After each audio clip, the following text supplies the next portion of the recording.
nosso Senhor Jesus Cristo esteja conosco. Sejam todos e todas bem-vindos aqui neste templo. Vamos juntos celebrar este culto com Deus e com os irmãos e irmãs na fé. Hoje é o terceiro domingo após a Epifania.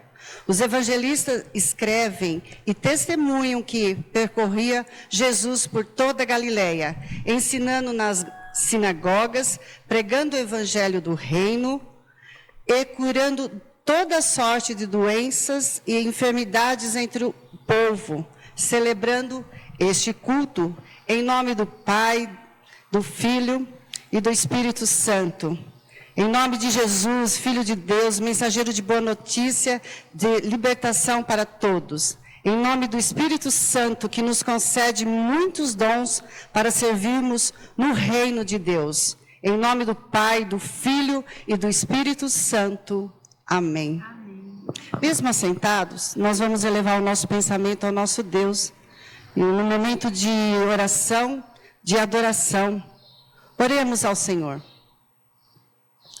Senhor, graças te damos, ó Pai, por mais um culto que nós estamos aqui para oferecer a Ti. Muito obrigado, ó Pai, porque somente o Senhor é digno dessa nossa entrega, do nosso culto a Ti, ó Pai. Nós viemos aqui para oferecer o nosso melhor para Ti, ó Pai. Pedimos que o Senhor acolha essa nossa atitude, ó Pai, de vir aqui, esse momento de fé. Nós louvamos, ó Pai, porque o Senhor é um Deus de amor, é um Deus que está preocupado conosco. Por isso nós estamos aqui para louvar e bendizer Teu santo nome. Fica, ó Pai, com cada momento desse culto, ó Pai, para que nós possamos estar com o nosso pensamento somente elevado a Ti. Em nome e por amor do Teu Filho amado Jesus. Amém.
Saiu lá.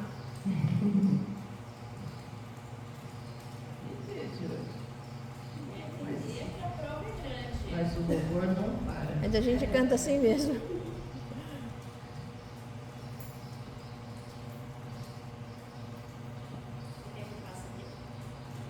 que sabe, porque tá saindo. Tá. Hoje a aprovação técnica tá grande.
E no dia de hoje, então, refletindo na palavra e continuando a nossa série de mensagens, ela não vai se encerrar hoje, tá? No domingo que vem a gente vai falar sobre vocação. E ao longo de fevereiro, que é o aniversário da nossa igreja, 61 anos, nós também vamos falar sobre o último item, que é a parte da igreja, que é a parte da missão, né? Então, essa série aí, como eu falei para os irmãos no início do ano, a gente falou sobre organizar, para a gente não criar resoluções por ano novo, mas para que nós criemos regras de vida. E dentro dessa regra, essa proposta, né, de regra de vida, a gente viu que uma regra de vida, então, é um plano intencional e consciente de manter Deus no centro de tudo que a gente faz, e que o ponto de partida e fundamento de qualquer regra é o desejo de estar com Deus e amá-lo.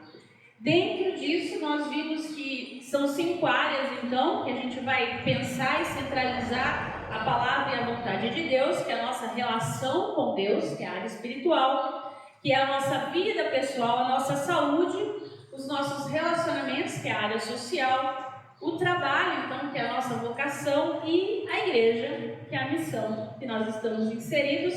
Eu coloquei para os irmãos esse gráficozinho da última vez, né, que são alguns itens. Então, aí pensando hoje na área social, amizades, família e relacionamento amoroso. Como a gente anda, vamos pensar assim, dentro desses 3 círculos sociais da nossa vida. E o que eu quero propor então hoje, primeiro é nós vamos escolher o texto, nós vamos ler o texto de 1 João 4, do 11 ao 16. Eu vou ler na Nova Almeida atualizada. Por que essa infinitude de versões, tá? Essa Nova Almeida atualizada é uma atualização da revista atualizada que a gente tem. Os irmãos que compraram a nova Bíblia da IPI Comunário estão vindo nessa versão. Não muda muita coisa, uma palavra ou outra, mas é uma nova tradução. Então, para a gente se familiarizando, né? Então, 1 João 4, do 11 ao 16. Então, eu quero te convidar a acompanhar a leitura comigo. Então, diz a palavra do Senhor: Amados, se Deus nos amou de tal maneira, nós também devemos amar uns aos outros. Nunca ninguém viu Deus. Se amarmos uns aos outros, Deus permanece em nós e o seu amor é em nós aperfeiçoado. Nisto conhecemos que permanecemos nele e que ele permanece em nós, pelo fato de nos ter dado do seu Espírito. E nós temos visto e temos testemunhado de que o Pai enviou seu Filho como Salvador do mundo. Aquele que confessar que Jesus é o Filho de Deus, permanece nele e ele permanece em Deus. E nós conhecemos o amor e cremos nesse amor que Deus tem por nós. Deus é amor e aquele que permanece no amor, permanece em Deus e Deus permanece nele. Amém. Oremos mais uma vez. Senhor, nós te damos graças e pedimos, seja conosco. Ilumina, Pai, a explanação da Tua Palavra, que os nossos corações estejam abertos, que seja repreendido, Senhor, toda ação do inimigo sobre as nossas vidas, sobre a nossa igreja, Deus. Nós nos colocamos diante de Ti nessa hora, certos do Teu perdão, certos que o Senhor nos lavou com o Seu precioso sangue e que o Senhor tenha a nos falar nessa manhã através da reflexão da Tua Palavra. Te damos graças em nome de Jesus. Amém. Então, as cartas de João, né, primeira, segunda e a terceira que você tem aí nesse trechinho, elas foram escritas provavelmente lá pelo ano 90 e 100, depois do Evangelho de João e antes do livro de Apocalipse. Provavelmente foram escritas na cidade de Éfeso, que foi onde o apóstolo passou seus últimos dias.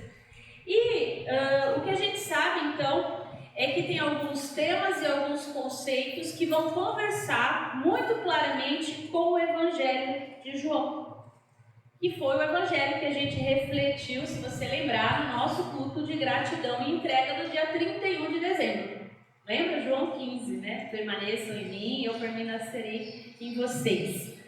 Essas cartas aqui que a gente está lendo, então, que fazem essa conexão com o Evangelho de João, são um retrato momentâneo daquela igreja, daquela necessidade de tudo que acontecia ali naquele primeiro século daquela comunidade, que era um tempo difícil, né? Um tempo difícil de perseguição, um tempo difícil de disputas e um tempo difícil também de questões teológicas e comportamentais muito caras para os discípulos e para aquela primeira e segunda geração de cristãos.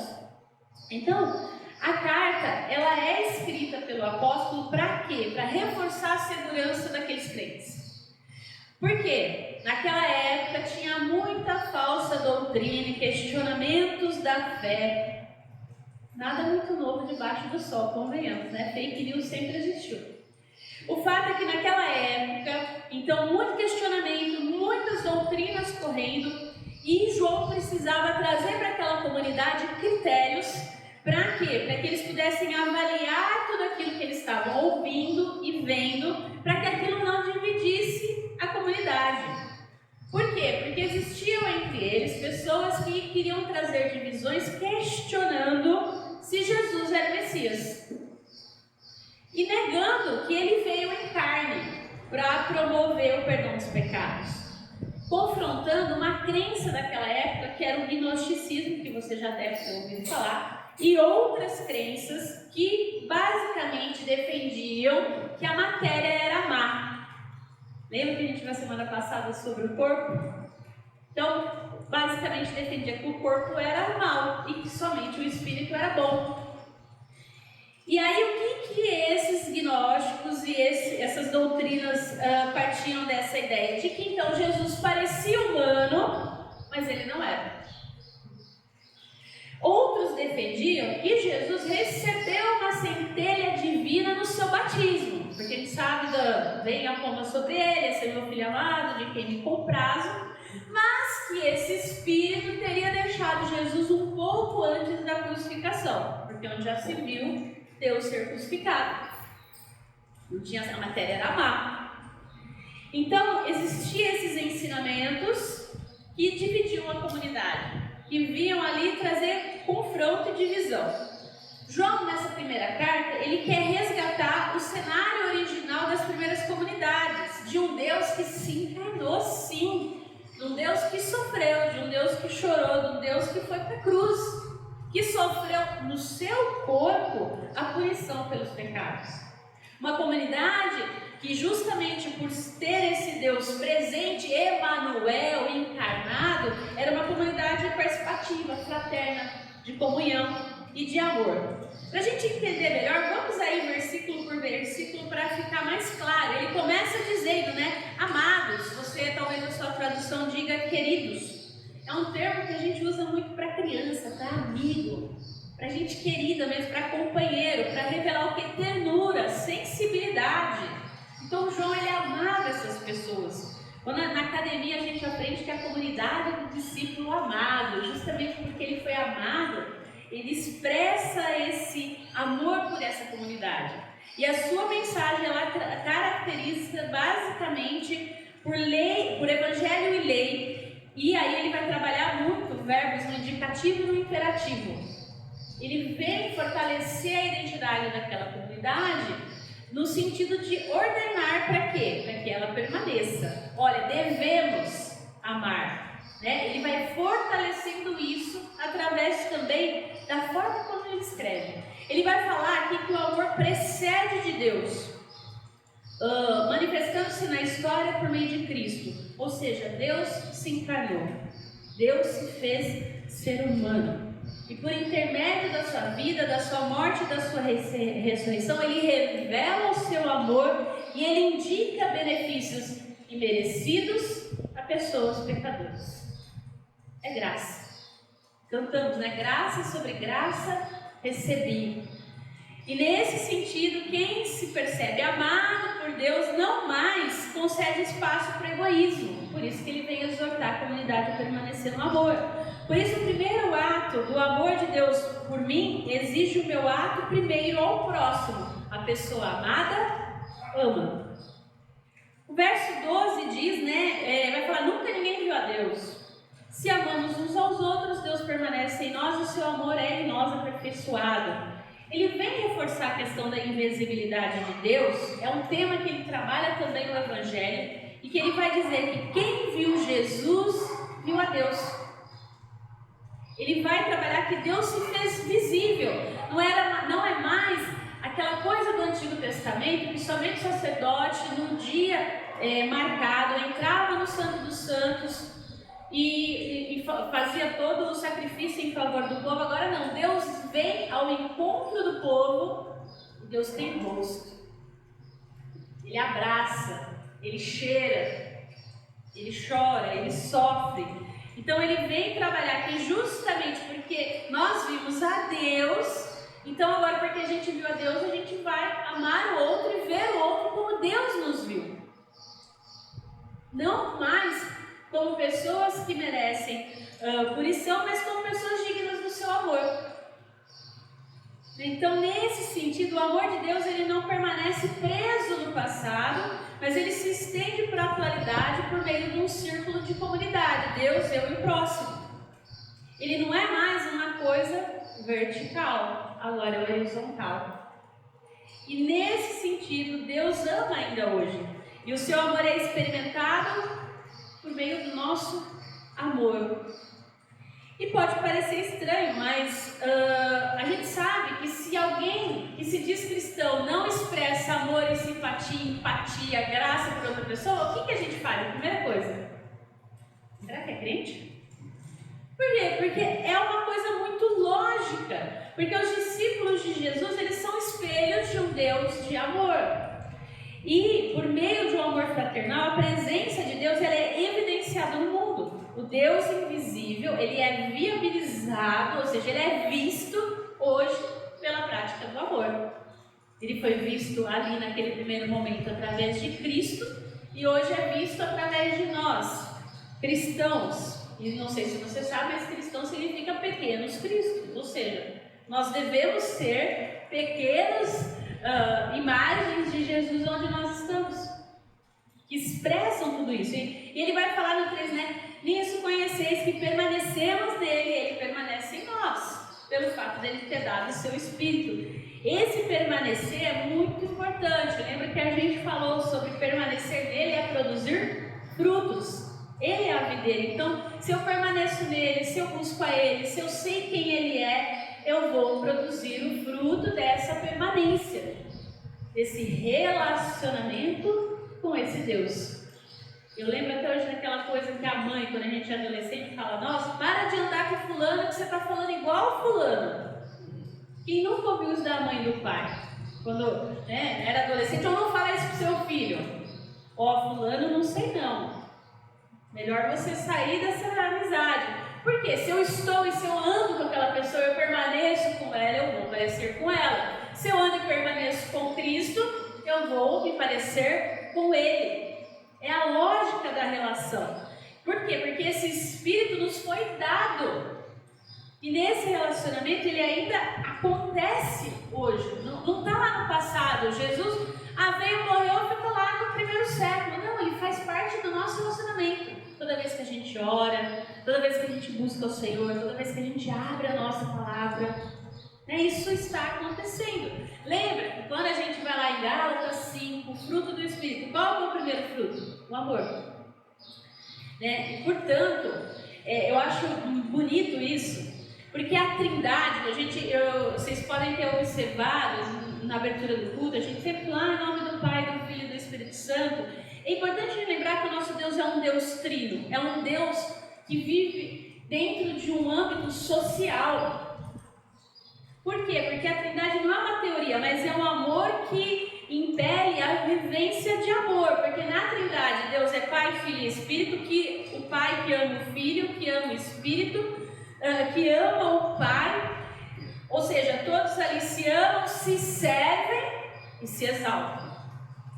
Para a gente é uma doutrina, é mistério da fé, como Deus, ao mesmo tempo é um e ao mesmo tempo é três. Mas isso mostra para a gente quanto o nosso Deus ele tem um aspecto social de relacionamento de amor. Eugene Peterson diz que a Trindade é um testemunho de que Deus revela pessoal em relacionamentos pessoal. Nosso Deus é uma pessoa, ele vive um relacionamento pessoal, por isso que ele nos impulsiona a viver também relacionamentos pessoais com outras pessoas. Nós somos seres sociais porque o nosso próprio Deus é social. E não tem como amar e ser egoísta. O amor ele é expresso na vivência, ele é expresso em relacionamento. Todo o fruto do Espírito, quando a gente estuda lá, a gente vai ver que ele tem um aspecto social. Não é só eu e Deus, é eu, Deus e o outro. É um relacionamento cruciforme. É bonito isso. O versículo 14, João deixa claro que a parte da cristologia, a parte do estudo do Espírito, que a gente chama na teologia de pneumatologia, não podem ser desassociados. Por quê? Porque, em outras palavras, não se pode justificar aqui uma experiência subjetiva do poder do Espírito Santo de forma isolada. Eu tenho uma experiência com o Espírito e essa experiência não respalda num convívio comunitário, é uma coisa errada.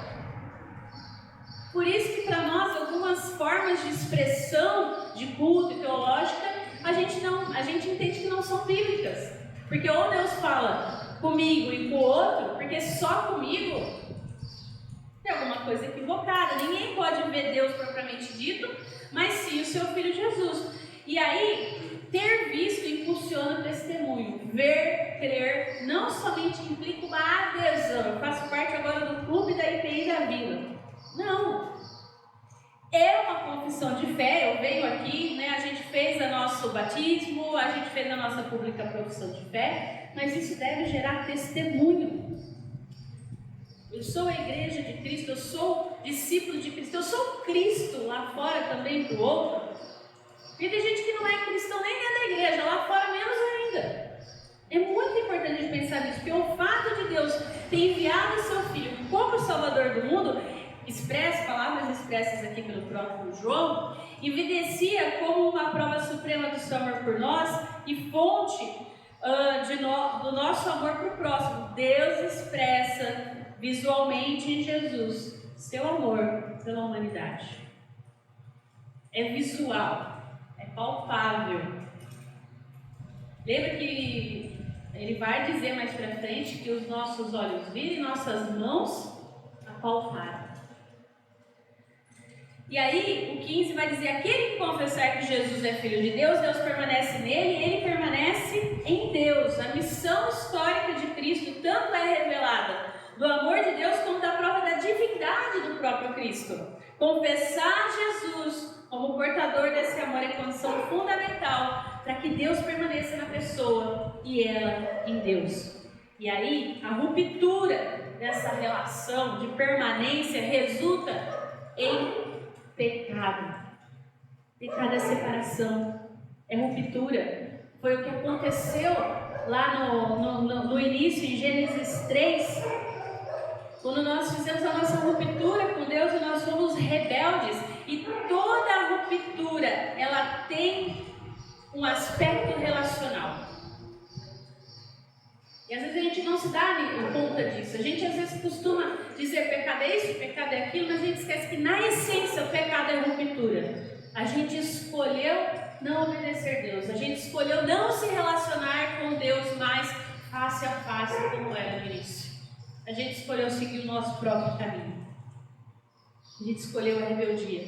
Quando a gente escolhe o nosso próprio caminho, tem tudo para dar errado. Porque é ruptura, é quebra, é desconexão. A palavra, né, da moda, tudo é conexão. Então é desconexão, é ruptura. E aí ele vai falar no 16, e nós conhecemos o amor e cremos nesse amor que Deus tem por nós. Deus é amor e aquele que permanece no amor permanece em Deus e Deus permanece nele. É uma fórmula dupla, conhecer e crer, né? De um lado a gente tem uma relação entre fé e conhecimento, e do outro uma luta contra o gnosticismo da época e também contra a nossa falta de fé hoje.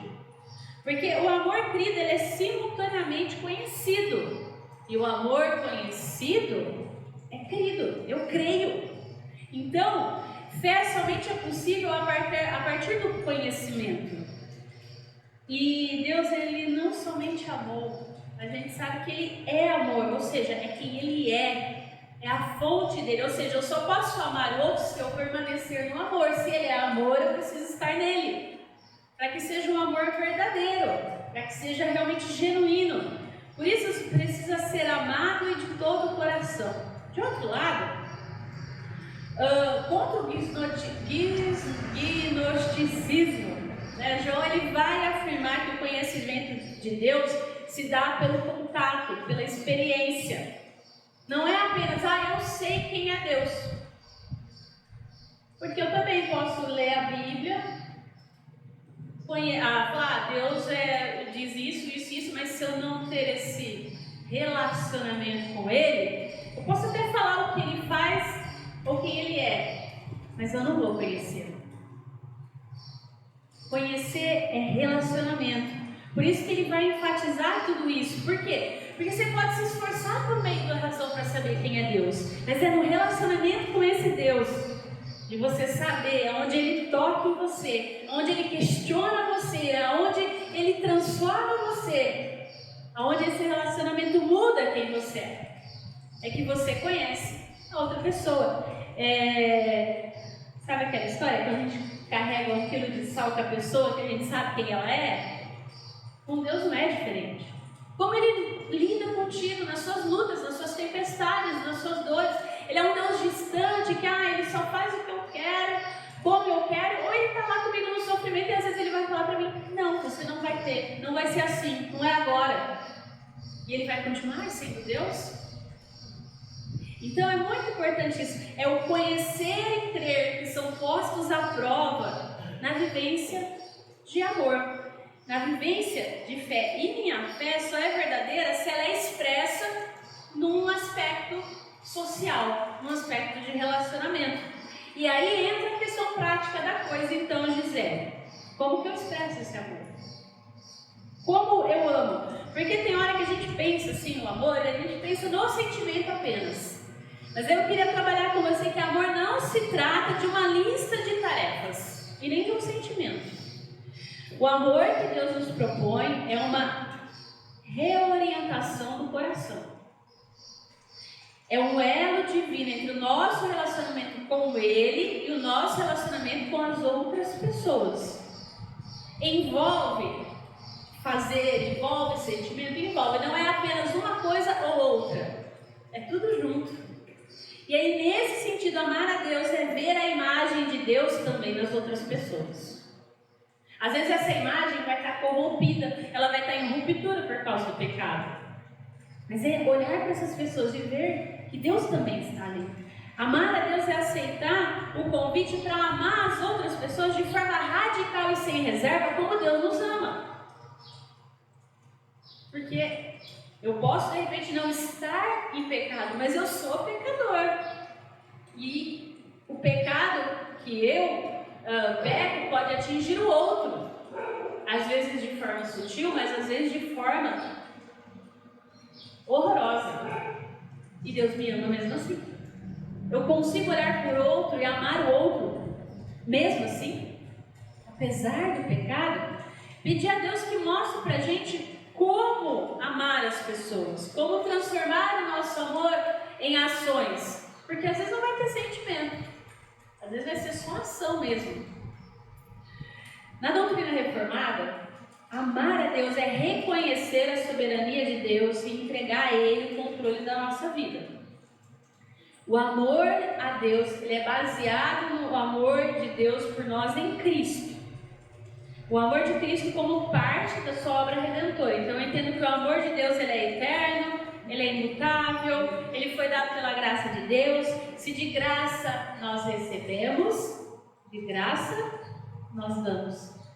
Mas a gente costuma amar o outro só quando o outro faz o que a gente quer.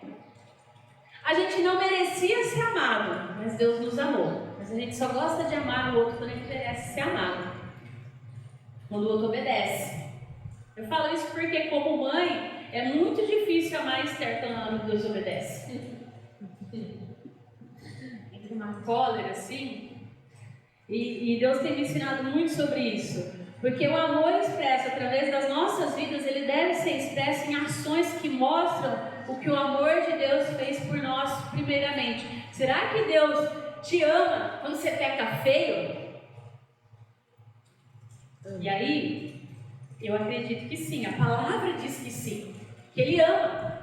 E nesse sentido, então, eu quero deixar essa frase do Bob Goff, que é um advogado americano, autor aí de best-sellers. Ele fala que o amor nunca fica parado. No fim das contas, o amor não fica apenas pensando ou planejando, simplificando. O amor age. Como você tem agido? E aí eu gostaria de deixar algumas formas da gente expressar amor. Você provavelmente já conhece esse livro, As 5 Linguagens do Amor, mas eu acho sempre interessante, é o básico, né? Ele fala que existem 5 formas de expressar amor pelas pessoas. E talvez você se sinta amado mais de uma forma ou de outra. Porque a gente pensa no amor apenas com um toque físico, abraço e beijo. Mas ele vai falar que existe como expressar amor através de palavras de afirmação. Quando eu olho para outra pessoa e valido ela e falo, olha, que bom isso que você fez por mim. Nossa, ficou bonito o que você fez. Olha, palavras de afirmação. Ele vai falar de tempo de qualidade, que é dedicar tempo de qualidade ao outro. sem distração. É você sentar na mesa, pegar o seu celular, virar ao contrário, olhar no olho do outro e ouvi-lo. Isso é amor. Porque às vezes a gente conversa com outra pessoa lá, e aí a pessoa fala alguma coisa que é até importante, aí você percebe que você deveria estar prestando atenção, mas não está. Você não está ali de fato. Tempo de qualidade é amor. Outra forma que ele fala é presente. E aí, a gente passou na casa, a gente pensa que presente é coisa cara. Não, às vezes é uma flor que eu peguei lá na rua, achei bonito e falei, nossa, minha mãe vai gostar disso, meu professor. É uma coisa simples, é uma bala, é um bombom. Mas quem é do RH, pelo amor de Deus, não presentei seu funcionário com bombom. Isso não é reconhecimento. A gente vai falar sobre trabalho depois. Mas só para lembrar, mas é assim, mas no convívio diário, nas nossas expressões diárias, parece que não, mas nossa, a pessoa lembrou de mim. Às vezes você está no mercado e vê uma bolacha que outra pessoa gosta e você leva. Essas pequenas coisas também são amor, são expressões de amor. Outro, atos de serviço, fazer gesto de serviço, é lavar uma louça. E convenhamos que louça é eterna, ela nunca acaba, né? É lavar uma roupa, às vezes servir o que eu precisar, eu preciso de uma carona, eu preciso buscar uma medicação. Às vezes a gente não se dá conta, mas isso também é amor. O amor vai muito além do toque físico. E tem gente que sim, precisa ser abraçado. Precisa realmente ser acolhido na sua necessidade. E tem gente, e se você às vezes não é do toque físico, talvez você precise abrir mão, um pouco disso e abraçar. E só, e às vezes você não precisa falar nada, só o abraço. No momento que a pessoa está com dificuldade, então está chorando, é suficiente para acolher ela. Isso é amor. E aí, vamos ao nosso exercício então? Vamos escolher um versículo desse texto? A minha proposta aí é então o versículo 11. Amados, se Deus nos amou assim, nós também devemos amar uns aos outros. Se Ele me amou, mesmo eu sendo pecador, mesmo sabendo que eu tenho um monte de pecado, que eu faço tudo errado, que eu estou muitas vezes em ruptura com Ele, com o outro, por que não amar o outro dessa forma? Por que olhar para o outro além do que a pessoa faz, de quem ela é, ver Deus nela e tentar enxergar a parte boa? Depois vamos lá, fazer uma declaração. A declaração, lembra que é assim, com base nesse versículo, então, seu objetivo. E aí eu proponho: do mesmo modo como Deus me amou, amarei meu cônjuge, minha família e meus amigos. Buscarei ativamente o bem deles e buscarei a alegria deles como se eu buscasse a minha própria. Você viu que até agora a gente falou que as metas são de menos? Porque se eu amar o outro, se eu ver o outro, além de tudo isso, seja quem for esse outro, vai ser muito mais fácil. Porque se eu buscar a alegria dele, a satisfação dele, como eu busco a minha, como vai ser mais fácil conviver? Como vai ser melhor? Como vai ser mais respeitoso? E aí vamos pensar em três itens, 3 declarações. Então, primeiro, buscarei ativamente servir ao meu cônjuge e minha família, fazendo deles uma das minhas prioridades. Como eles se sentem amados?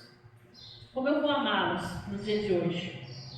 Segundo, buscarei sempre ter um espírito de serviço quando estiver com as outras pessoas, e nas ocasiões em que não puder estar presente, intercederei por elas e ajudarei da maneira que for possível. Porque a gente acha que a gente tem que andar juntos às vezes não. Às vezes é uma mensagem, a pessoa se sentir amparada, querida, é suficiente. Terceiro, buscarei ativamente identificar as necessidades daqueles à minha volta, sendo um bom ouvinte, aconselhando-os, estando disponível para eles e servindo-os em suas necessidades. O que o outro precisa? Porque às vezes a gente quer servir o outro com aquilo que a gente quer dar. Mas às vezes o que a gente quer dar não é o que o outro precisa. Para isso eu preciso ouvi-lo, eu preciso entendê-lo. Eu falei das 5 linguagens do amor. Às vezes eu estou lá dando presente e a pessoa só quer um abraço. Eu estou falando inglês e ela está falando chinês. E aí ela não se sente amada, você sente que parece que falhou em alguma coisa. E aí você fala, e agora? E aí parece que não flui. Então é muito importante orar sobre isso. Senhor, me ajuda, me orienta. Como eu posso amar o outro melhor hoje? Como eu posso realmente ser o Cristo para aquela pessoa? Como eu posso levar salvação e graça para aquela pessoa que nesse momento está se sentindo desamparada, com medo, triste? E aí, o autor aqui de 1 João, ele não está teorizando sobre o amor, porque ele vai falando e parece que ele fala difícil, né? Mas ele está falando sobre questões de relacionamento próprios daquela comunidade, para que isso que está escrito aqui é entendível por aqueles que receberam. Eles estavam entendendo o que o João queria falar, que aquele amor fosse o quê? Fosse uma marca na vida daquelas pessoas, daquela comunidade, para que os de fora olhassem e falassem, nossa, o que tem de diferente? Tem um exemplo simples daquela época. Era muito comum os romanos terem filhos bastardos. E o que acontecia? O pai geralmente ia lá e jogava o filho na rua. Ele não era da esposa que ele tinha escolhido, então ele jogava lá. O que os cristãos faziam? Acolhiam esses filhos, recebiam esses filhos, nutriam, davam comida, alimento, amor, palavra. Era isso que os cristãos faziam. E aí é para a gente pensar como a gente tem amado a nossa comunidade ao nosso redor.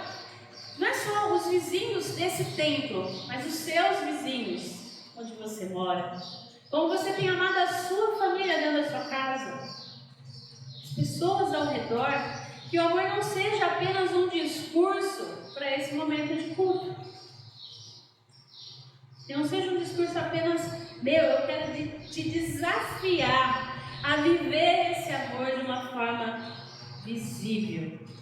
Como você tem tocado a vida das pessoas à sua volta? Como você tem amado aqueles que estão à sua volta? As pessoas têm se sentido amadas por você ou é do tipo assim, ele lá só vai na igreja. Tem um monte de gente que só vai na igreja. Tem um monte de gente que está mandando todo mundo para o inferno. Só que se esqueceu que também estava lá. E que foi alcançado, e que foi amado, e que foi buscado. A gente fala aqui de missão, e que a gente tem que fazer missão, mas quando chega lá fora, quando eu olho aquele que não aceita Cristo, que é totalmente diferente de mim, e eu não o amo, eu não estou fazendo missão. Eu estou fazendo o papel de Deus. E Deus não chamou a gente para fazer o papel dele. Nosso papel é testemunhar o que Ele tem feito na sua vida. Ele te perdoou. No momento difícil, olha, aconteceu isso. A missão é o que? É testemunhar. É falar o que Deus faz por nós. Olha, Deus me ama tanto. Olha, eu não merecia, mas Ele me perdoou. E eu estava vivendo uma situação muito parecida com a sua. E Deus foi lá e me acolheu. Ele enviou pessoas. Tá? Como eu posso ajudar? Posso orar por você? A gente se esquece o tanto que a oração também é uma forma de amar o outro. Porque às vezes eu não vou poder fazer nada. Quase sempre. Eu vou ouvir a pessoa, ela vai falar aquilo que ela está vivendo, aí você olha para dentro de você e fala, eu não tenho nada para oferecer. Será mesmo? Nenhuma oração? Pedir para Deus enviar pessoas para resolver aquela questão, porque Deus vai mudar. Ele ouve a oração do justo. E porque a gente é justo e melhor que o outro? Não, porque Jesus é justo. E Ele nos justificou. E aí a gente pode orar, a gente pode dirigir. Então, quem não ama acaba sendo, na verdade, um anticristo. É contra Deus, é contra Cristo. Por isso que a prática do amor requer de nós, como João fala lá no Evangelho dele, no capítulo 3, um novo nascimento. Porque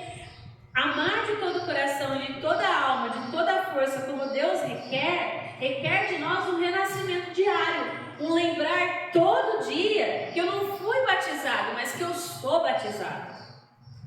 Que eu creio nesse Deus e que esse Deus é poderoso para fazer muito mais do que eu posso imaginar. E que Ele pode salvar essa pessoa, e que Ele vai salvar se Ele quiser, sim. Porque a gente às vezes também é bairrista, a gente quer que a pessoa vai congregar na nossa igreja. Que bom que seja, mas nem sempre. Que haja conversão, que haja mudança de vida, que ela experimente esse amor por meio da vivência, por meio de uma realidade de ruptura curada. Que você seja esse canal de cura, que você leve essa vida, esse amor aonde você estiver, que você ouça, que você chore, que você conviva com essas pessoas a ponto delas olharem e, se não souberem que você é cristã, fala: nossa, tem algo diferente nessa pessoa. O que será que é? Ela possa enxergar Cristo em você, ela possa enxergar amor, graça. Ore pelas pessoas que você vai se relacionar, ore pelas pessoas da sua família que ainda não conhecem a Cristo.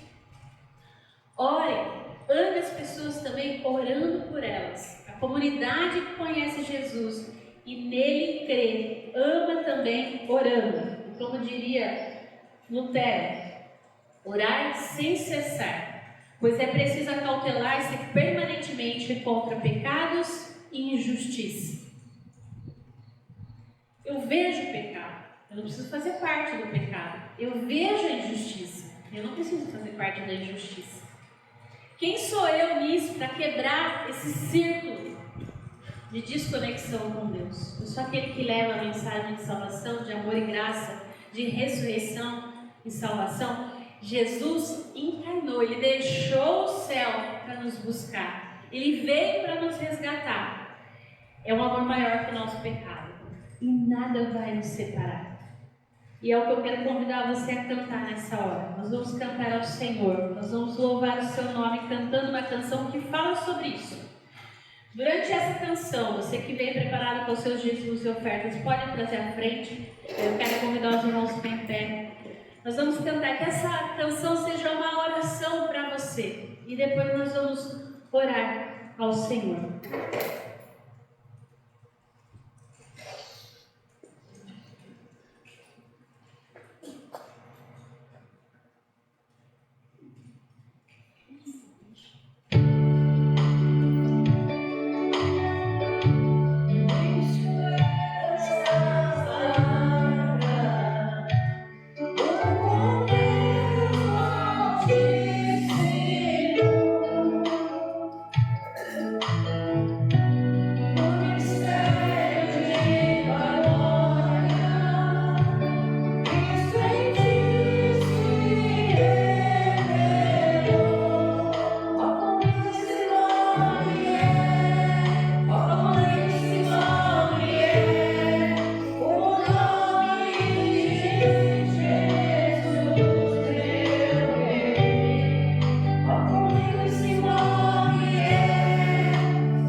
precisamos, do que aquilo que nós queremos. O Seu nome é inigualável, o Senhor é poderoso. Nós queremos, ó Pai, que o Senhor veio a esse mundo, se fez carne e habitou entre nós. O Senhor rompeu, ó Deus, a separação que havia entre nós e Deus, a separação que o pecado cria em nós também nos dias de hoje, Senhor. Nós cremos que nós podemos viver o amor que o Senhor tem para nós, na nossa vivência diária, na nossa família, com os nossos amigos, no nosso trabalho, com os nossos vizinhos, por tudo aquilo que o Senhor fez. Por isso, nessa hora, nós colocamos diante de Ti, Senhor, os nossos corações e pedimos, vem sobre cada um nessa manhã, que o Senhor venha avivando, Senhor, nos nossos corações, o amor por aqueles que ainda não Te conhecem, que nós possamos ser, onde nós estivermos, ó Deus, pequenos cristos, que as pessoas olhem para nós, que as pessoas identifiquem em nós o Teu amor, a Tua graça, que nós não sejamos, ó Deus, agentes de condenação. O Senhor nos chamou para testemunharmos salvação. Faz que isso seja realidade na nossa vida, que o Senhor quebre no nosso coração, Senhor, todo preconceito, que o Senhor quebre no nossa coração, Senhor, toda a visão deturpada do outro, mesmo aquela pessoa sendo pecadora, mesmo aquela pessoa sendo, ó Deus, talvez a pior pessoa que eu conheço, ela é digna do Seu amor como um dia eu fui. Me ensina a amar, Senhor, sem restrição, me ensina a amar como o Senhor ama, para que eu possa falar do Teu amor, para que eu possa viver o Seu amor, para que eu possa testemunhar do Seu amor nos meus ciclos sociais, ó Deus. Fortalece-nos, ó Pai, todos os dias. Dá, Senhor, a direção, para que nosso viver comunitário também expresse esse amor, Senhor. Que a igreja não fique se degladiando, brigando dentro de si, se separando por ventos e ventos de doutrina, por questões, ó Deus, que não nos levarão a nada, mas que nós possamos, ó Deus, abraçar o Teu Evangelho, a Tua verdade, aquilo que o Senhor se propôs a fazer por nós, que foi viver, morrer e ressuscitar para nos salvar. Que nós possamos comunicar essa verdade ao mundo lá fora, de uma forma viva, de uma forma palpável. Que as pessoas se sintam, Senhor Deus, amadas por essa igreja. Que o Senhor abençoe a IPI de Araraquara. Que nós possamos acolher, que nós possamos amar, que nós possamos proclamar o Teu Evangelho com graça, com sabedoria, com verdade, com amor. Usa-nos, ó Deus. O Senhor sabe todos os projetos, tudo aquilo que a gente tem colocado diante de Ti, Senhor. Por isso eu clamo a Ti nessa hora. Fortalece-nos, nos dê a capacidade de obedecer a Ti, de seguir o Seu caminho, de sermos retos diante da Tua palavra, Senhor, para que dia após dia nós possamos permanecer em Ti. Que os nossos frutos, ó Deus, sejam testemunha do nosso amor pelo Senhor. Que aqueles que aqui chegarem, se sentirem acolhidos, amados, sejam, Senhor Deus, aqueles que permaneçam em Ti. Que nós possamos viver a nossa fé de uma forma plena. Pai, nós pedimos a Ti também por aqueles que têm passado por problemas de saúde. Clamamos a Ti nessa hora, Pai, de uma forma especial pela Dona Rosinha.